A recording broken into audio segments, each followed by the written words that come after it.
Hello all, this is Vinoth Manamala, and I'm a data scientist with TIBCO.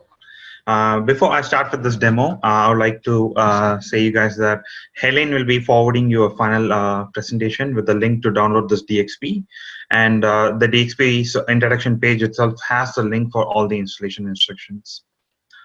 Now coming back to the demo, I'll be walking you through the Python data function feature.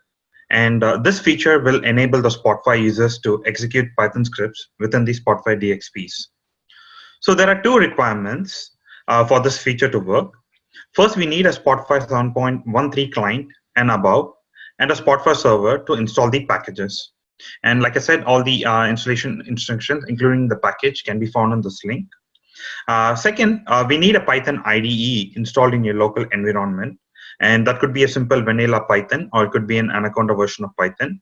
And the Python executable file path should be listed in your path environment variable.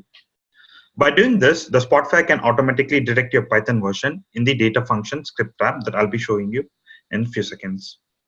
So now let us take a look at the data we would be using for this example. So this is a manufacturing data from a fossil fuel-based industrial furnace. And there are like 5 plants, and we also have like 5 product lines within the plants. And for the differential pressure, we have like 6 sensors within the product line gathering the data for us. So here we're going to use isolation force algorithm in Python. And this algorithm is specifically used for detecting outliers. And we're going to apply a model to the bad operations to check if emissions, for example, it could be nitrous oxide or carbon monoxide, are okay or anomalous for specific high loads. And we're going to take these results from this model into a visualization for further exploration. And I'll show you how to do this with this feature. Now let us see how this feature works. So building a Python data function is very similar to building a data function. First, let's get into the data function properties. So like I said, building a Python data function is very similar to a data function. First, you define your input parameters, then your output parameters in your output parameters tab. And to just mention, the Python data function supports all 3 data types: the column types, the value types, and the table data types. And as I said that, the Python automatically lists all the Python versions that's listed in your home path variable. Now coming back to the scripts tab, it is very necessary to include this line of code before starting to code in your Python language. So this Python data function package, or the boilerplate code, as we call it, has 3 main functionalities. First, it helps the Spotfire to communicate with your Python IDE. Second, it helps to ingest the user inputs from the Spotfire into the user code. Third, it extracts the output from the user code and it will pass it back to the Spotfire. And rest of the code is a normal Python script, as you can see it here. Note, it is very important that these packages that you're using here, for example, the sklearn or pandas or numpy, should be installed in your IDE prior to using them in your Python data function.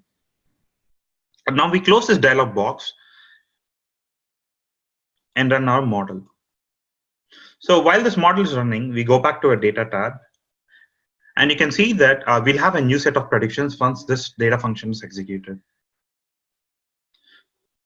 So once we have a new set of predictions, we go to an analysis tab for further exploration into the data we have. As you can see that we have a new set of predictions, and according to the isolation force algorithm, any score that is less than 0.00 or considered as outliers. For example, I'm going to highlight these data points that have a score less than 0.00, and you can see that we have so many outliers within our data. Now we can dig deep or explore into these data points individually by looking into them. And you can see that I have an anomalous data point, and I can look into all the control parameters to make sure what is going wrong with my manufacturing process.